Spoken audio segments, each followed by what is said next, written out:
Hey everyone! Thanks for listening to our first episode of Season 4. As you know, I end every episode with the line, "I am, as ever, your most obedient and humble servant," which also happens to be the title of the podcast. I get a few questions every now and then about this, and I thought it would be fun at the start of the season to remind you about my sign-off and the title.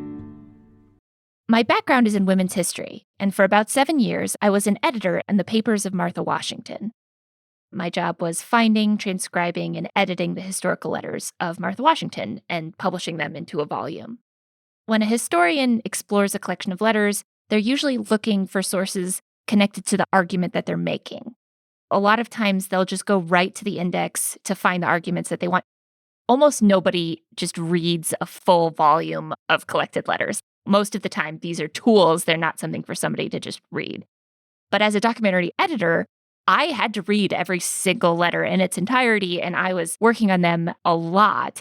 I ended up getting a really in-depth look into every single part of these letters, including how they addressed people and how they signed off.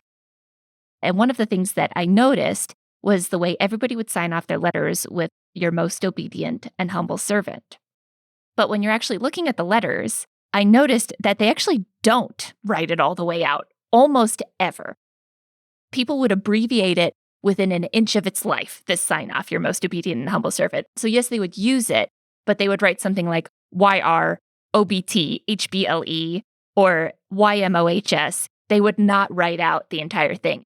And there's actually one great letter from one of Thomas Jefferson's granddaughters where she basically is like, "I don't have time to write the whole thing." And then she signed her name. And so I thought it was relatable that these people who could feel very distant and proper were using abbreviations in sort of the way that we do today, in a way that's really relatable.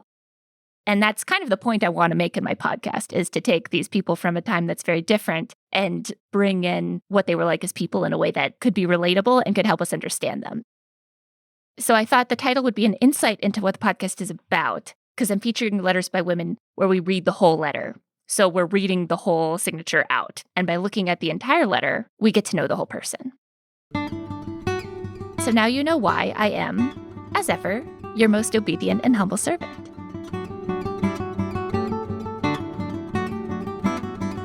Your Most Obedient and Humble Servant is a production of R2 Studios, part of the Roy Rosenzweig Center for History and New Media at George Mason University. I'm Kathryn Gehred, the creator and host of this podcast.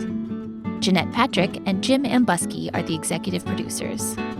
Haley Model is our graduate assistant. Special thanks to Virginia Humanities for allowing me to use their recording studio. If you enjoyed this episode, please tell a friend, and be sure to rate and review the series in your podcast app. For more great history podcasts, head to r2studios.org. Thanks for listening.